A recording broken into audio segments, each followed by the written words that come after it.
ETF index mutual funds నేర్చుకుని stock మార్కెట్లో రాణించాలనుకుంటున్నారా? వెంటనే ఈ నెంబర్కి కాల్ చేయండి.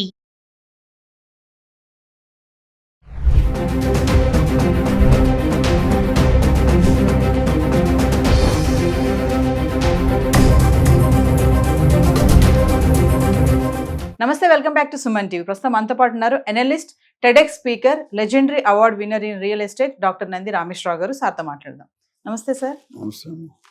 సార్, ట్రంప్ మనం చాలా వీడియోస్ చేస్తూనే ఉన్నాం. ఇప్పుడు రీసెంట్గా చూసుకుంటే H1B వీసా రూల్స్లో మార్పులు చేర్పులు జరుగుతున్నాయి. ఇంకా డిపెండెంట్ వీసా ఎవరైతే ఉన్నారో వాళ్ళకి కొంచెం టెన్షన్ అని చెప్పేసి అంటున్నారు. డిపెండెంట్ వీసా ఉన్న వాళ్ళు మరి రెన్యువల్ చేసుకుంటే చేసుకోకపోయినా వచ్చే ప్రమాదాలు ఏముంటాయంటారు ఒకసారి?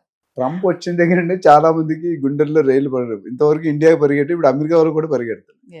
ఎందుకంటే ఆయన ప్రెసిడెంట్ అయ్యి దాదాపు 2 నెలలు hours. I think 20 correct 2 months అనుకుంటా. 21 ఇవాళ 21 కదా. So 2 months correct time set అయింది. ఈ 2 months లో కొన్ని అలజడులు బాగా క్రియేట్ చేశాడు. ఏంటంటే మనం చెప్పుకుంటూ వచ్చాం, ఒకసారి రిపీట్ చేయడానికి, బర్త్ టూరిజం మార్చాడు, వీసా ప్రొసీజర్ మార్చాడు, లాటరీ సిస్టమ్ మార్చాడు, పార్ట్ టైం జాబ్స్ మార్చారు, ఇల్లీగల్ అది మాత్రం పాజిటివ్ గా తీసాడు. ఆ పాయింట్ వరకు ఇల్లీగల్ ఇమిగ్రెంట్స్ ని తీసేయడం కరెక్ట్. ఎందుకంటే ఆయన ఓట్లు గెలిచిందే ఆ పేరు చెప్పి చేశారు. మేము ఇల్లీగల్ బయట వాళ్ళని పంపించేస్తాం, ఎవరైతే క్వాలిఫైడ్ కదా, ఎవరైతే స్కిల్డ్ లేరో వాళ్ళు పంపించేస్తాం, ఆ ఓట్లో ముందే చెప్పాడు ఆయన. సో అది ఆయన కంట్రీ కోసం ఆయన స్వార్థం ఉన్నట్టు తప్పలేదు. మిగతా కొన్ని డిస్టర్బెన్స్ ఉన్నా ఈ ఇల్లీగల్ ఇమిగ్రెంట్స్ అనేది ఏం చేశారంటే దానికి సపరేట్ ఆయన ఏమంటున్నాడు, మన వాళ్ళకంట ఇతర దేశస్తులు ఎస్పెషల్లీ ఇండియా వాళ్ళు బాగా ఎక్కువ సంపాదించి మంచి పొజిషన్స్ ఆక్యుపై చేస్తున్నారు, సీనియర్ పొజిషన్స్. బిజినెస్లో కూడా కన్సల్టెంట్స్ కూడా మన దగ్గర మన వాళ్ళు ఎక్కువ అరేంజ్ చేయారు. రెస్టారెంట్స్ కానీ, హోటల్స్ కానీ, మిగతా హాస్పిటల్స్ కానీ, ఇంజనీరింగ్ ఇన్స్టిట్యూట్ కానీ, అందరూ కూడా అమెరికన్స్ కంటే మనం బాగా పోయింది. Because our IQ level is very good compare to other literacy in India. North ఇప్పుడు వెళ్తున్నాను నేను, బీహారు, యూపీ చూస్తే లిటరసీ ఉంటుంది అక్కడ 5-10% ఉంటే ఎక్కువ. మనం 90% లిటరసీ ఉంది ఎక్స్ట్రా విలేజ్లు బట్టి తీస్తే. నేను ఒక డిఎల్ఎఫ్ అనే కంపెనీ లాంగ్ వే ఒక క్యాప్షన్ పెట్టేది, every 4th engineer from America is from India, in America is from India. Every 4th engineer from India is from south, every 4th engineer from south is United UP and AP and Telangana. అది మన history. అంటే ఇంజనీర్కి అంత respect. అట్లనే doctor. ఈ విధంగా చూసుకుంటే Trump గారు ఏమంటారంటే ఎంతవరకు మన ఇండియాని ఎంచుకోవడం కారణం, ఇండియా కానీ, చైనా కానీ, మెక్సికో కానీ, పన్నామా ఇవన్నీ కూడా ఎందుకు, our labour cost is very cheap. $10 $15 గంట ఇస్తే పని చేస్తాం. అదే పని సేమ్ వర్క్ $50 ఇవ్వాలి కంట్రీ. అంటే $50 వర్సెస్ $10, 40 అంటే 80% సేవింగ్ మనకు జాబ్ ఇచ్చిన్నారు. కానీ అక్కడ ఏమైందంటే ఈ ఫేక్ సర్టిఫికెట్స్, కన్సల్టెన్సీ ద్వారా మ్యానిపులేటింగ్, డబ్బులు ఇచ్చి వెళ్ళడం, గ్యామ్లింగ్, ఇవన్నిటిలో అవుట్పుట్ పడిపోతుంది. అక్కడ వాళ్ళు కూడా ఎఫిషియన్సీ పడిపోయి, ఇప్పుడు మంచి యాంకర్లు అయితే సుమన్ టీవీకి వ్యూస్ రావు కదా. వ్యూస్ రానప్పుడు మీకు రెవెన్యూ ఉండదు. రెవెన్యూ అయితే మీరు తీసేయాలనుకుంటారు. అదే మీరు మంచిగా చేస్తుంటే మీకు ఇంకా అప్రిషియేట్ చేసి ప్రమోషన్ ఇచ్చి ఇంక్రిమెంట్ ఇస్తారు. అక్కడ కూడా అదేమవుతుందంటే ఈ బయటకు వచ్చింది. దాంతోపాటు మన ఎలాన్ మస్క్ మెయిన్ రీజన్, ఆయన ఉన్న వాళ్ళందరూ H1B వీసాల్లోనే ఉన్నారు. ఆయనకి పవర్స్ ఇచ్చిన తర్వాత మామూలు ఏమీ లేకుండా ఆయన ఇరగొడతారు, చింపేస్తాడు మొత్తం. పవర్ డోజ్ అనే డిపార్ట్మెంట్ మొత్తం ఆయన చేతిలో ఉంది. రామస్వామి పక్కకి వెళ్ళిపోయాడు, వేరే గవర్నర్ ఏదో దానికి పంపించారు. సో ఈయన ఇప్పుడు ఈయన ఏది చెప్తే తానా అంటే తందానా అనాలి ట్రంప్. ఎందుకంటే ఈయన ఎలక్షన్, ఈయన క్యాంపెయిన్ వల్లే ఆయన పెరిగాడు. సో అక్కడ ఇద్దరికి కొద్దిగా వచ్చి క్లాష్ అనే కాంప్రమైజ్ అవుతున్నారు. ఇప్పుడు ఎలాన్ మస్క్ ఏం చేస్తున్నాడు, ఆయన బిజినెస్ ఎస్టాబ్లిష్ అవ్వాలి, ఆయన ప్రకారం ఆయన లాస్ కొన్ని ఉన్నాయి, ట్రంప్ లాస్ కొన్ని ఉన్నాయి, వీళ్ళిద్దరు కలిసి కామన్ లాస్ కొన్ని ఉన్నాయి.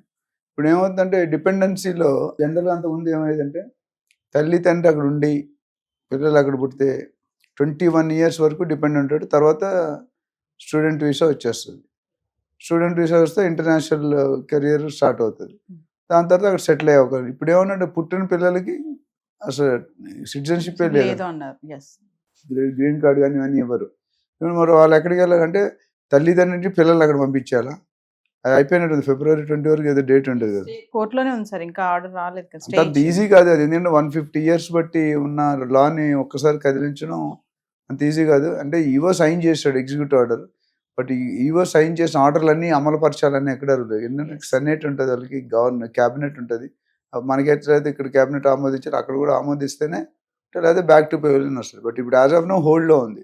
అంటే ఇవ్వనని చెప్పట్లేదు, ఇస్తానని చెప్పట్లేదు. సరే, ఇంకో విషయం ఏంటంటే H1B వీసాకి ఇలాంటి మార్పులు చేర్పులు చేయడం వల్ల అమెరికన్స్ చాలా ఇబ్బంది పడుతున్నారు అనేది ఒక విమర్శ అయితే నడుస్తుంది. దీన్ని ఎలా చూడొచ్చు అంటారు? ఒకటి ఫ్యాక్ట్గా చెప్పాలంటే మన వాళ్ళు బయట వాళ్ళు ఎక్కువ వచ్చి ఆక్యుపై చేసి వాళ్ళకి జాబ్స్ లేవనేది ఆల్రెడీ అంత ముందు ఉంది.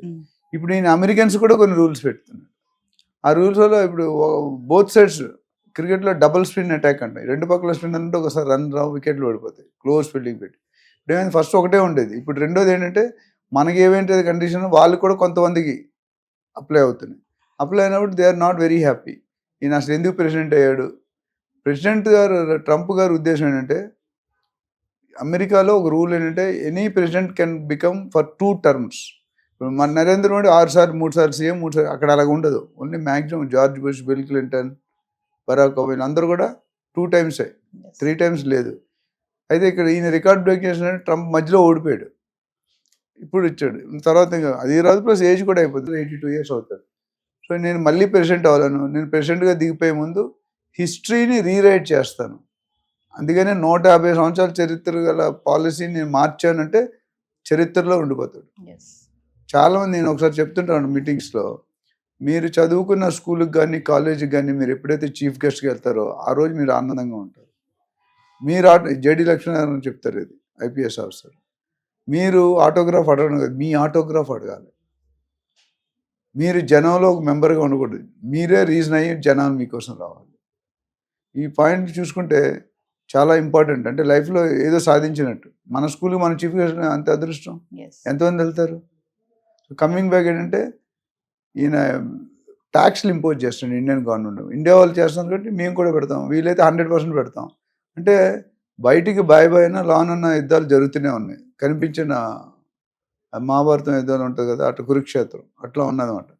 సో ఓవరాల్గా చూసుకుంటే students are not happy, H1B visa are not happy, employment already కొన్ని వేల మంది లిస్ట్ అయ్యారు.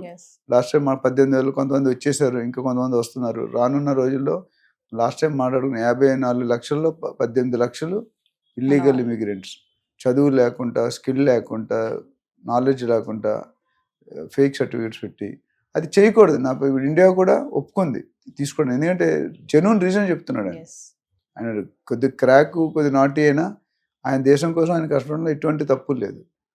అయితే ఈయన తీసుకున్న US-లో ఎకానమీ బట్టి మిగతా కంట్రీల ఎకానమీ డిపెండ్ అయి ఉంటుంది. ఇప్పుడు చాలామంది ఏమన్నారు, ఇంకా ఇలా జాబులు తీసుకుంటూ పోతే నెక్స్ట్ పరిస్థితి ఏంటి? ఈ జాబులు అప్పుడు వాళ్ళకి ఆల్టర్నేటివ్ ఏం చెప్పాడు, మీరు లీడర్స్ని డెవలప్ చేయండి. ఇప్పుడు మీకు టీమ్ లీడర్ ఉన్నాడు మీ కంపెనీలో, CEO ఉన్నాడు, డిఫరెంట్ పొజిషన్స్ ఉన్నాయి. ఎందుకు? Level of hierarchy. అట్లా అక్కడ కూడా లెవెల్ ఆఫ్ హైరార్కీ కొంతమంది లీడర్స్ని అపాయింట్ చేసి డైరెక్టర్గా, వాళ్ళని ఇండియన్స్ బయట ఆ పొజిషన్ భర్తీ చేయడానికి మీరు టీం డెవలప్ చేసి ట్రైన్ చేయండి అంటున్నాడు. అంటే ఈజ్ వెరీ క్లియర్ దట్ ఇప్పుడు ఈ doesn't want others to come. కొత్త వాళ్ళు వెళ్ళడం అనేది కళ. 2010-11 తర్వాత అప్లై చేసిన వాళ్ళు ఎవరికి లక్షల్లో వెయిటింగ్ ఉంది, ఎవరికి వచ్చే దాఖలాలు లేవు. అంతకుముందు 2010 ముందు వెళ్ళిన వాళ్ళు బతికిపోయారు, వాళ్ళకి ఛాన్స్ లేదు. Waiting list too much. మా సెకండ్ అవార్డు క్లబ్ అని ఉంది మారేడుపల్లిలో, 30 years వెయిటింగ్ లిస్ట్. ఇవాళ అప్లై చేస్తే మీరు 35 అనుకోండి, 40 అనుకోండి, 70 సంవత్సరాలు అప్పుడు మీరు ఏమే ఎంజాయ్ చేస్తారు. బట్ ప్రీమియం క్లబ్, ఇండియాలోనే one of the top most club. అక్కడ వచ్చే వాళ్ళు కలెక్టర్లు, IPS, బిజినెస్లోనే MDs వాళ్ళు వస్తారు. సో ఓవరాల్గా చూసుకుంటే ఇది ఇంపాక్ట్ అనేది కొద్దిగా పడుతుంది. ఎందుకంటే ఇప్పుడు ఆల్రెడీ US ఎంప్లాయ్మెంట్ తిరిగి వచ్చిన వాళ్ళు, కొంతమంది స్టూడెంట్ వీసాలో మనం లాస్ట్ టైం అడుగుతాం OPT, అందులో రూల్స్ మార్చాడు, లాటరీ సిస్టమ్ రూల్ మార్చాడు, వీసా రూల్ మార్చాడు, ప్రొసీజర్ మార్చారు, ప్రీమియము, నార్మల్, ఆర్డినరీ. సో ఇవన్నీ చూసుకుంటే ఇంపాక్ట్ అనేది ఇండియా మీద డెఫినెట్గా కొద్దిగా పడుతుంది. ఇప్పుడు ఏమంటారంటే మీరు కానీ ట్యాక్స్లు తగ్గించకపోతే మేము డబుల్ ట్యాక్సేషన్ చేస్తామని చేస్తున్నాం. అట్లానే ఇప్పుడు పెట్రోల్ కానీ, డీజిల్ కానీ, ఆయిల్ ఇవన్నీ కూడా మిగతా దేశంలో ఏవైతే వాళ్ళు ఇంపోర్ట్ చేసుకుంటున్నారో అది కూడా ఇక్కడ డెవలప్ చేయమన్నాడు. అమెరికాలోనే డెవలప్ చేయడం వాళ్ళు తీసుకోం. డెసిషన్స్ అన్ని ఎట్లా ఉన్నాయంటే కొద్దిగా హార్ష్గానే ఉన్నాయి. సో ఎంతవరకు దారితీస్తుందో మనకు తెలియదు. ఏదేమైనా సార్, ట్రంప్ వచ్చిన 2 నెలల్లోనే చాలా ఆయన పరిపాలన ఏం సరిగా లేదు అని చెప్పేసి అమెరికన్స్ నుంచి కూడా ఒక విమర్శ అయితే నడుస్తుంది. దాన్ని ఎలా చూడొచ్చు అంటారు? ఇప్పుడు అది నేను 100% అగ్రీ అవును. ఒక గవర్నమెంట్ వచ్చినప్పుడు అపోజిషన్ ఎన్నైనా చెప్తారు. ఇప్పుడు మీ ఛానల్సే కొన్ని ఉన్నాయి, పేర్లు చెప్పాం. కొన్ని ఛానల్స్ బీజేపీకి సపోర్ట్ చేస్తాయి, కొన్ని ఛానల్స్ కాంగ్రెస్ సపోర్ట్ చేస్తాయి, కొన్ని ఛానల్ వైసీపీ, ఏదో ఉన్నాయి. సో ఫర్ ప్రో అండ్ రెండు పక్కల వయసు వరుస ఉంది. కొంత అయితే మార్కెట్లో నడుస్తుంది వాస్తవమే, బట్ కొన్ని మంచి పనులు ఎవరు చెప్పట్లేదు కదా, ఓన్లీ చెడ్డ పనులు చదువు.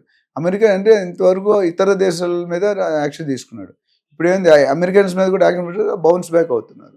సో దానివల్ల it's not a good sign. But maybe నీకు తెలిసి ఒక 6-7 నెలలు పరిస్థితి అయితే అటైనా వెళ్తుంది, లేదా ఇటైనా వెళ్తుంది. ఇటు వెళ్తే బాగుపడతారు, అటు వెళ్తే కొద్దిగా లేకపోతే. You have to wait and watch. Thank you sir. Thank you.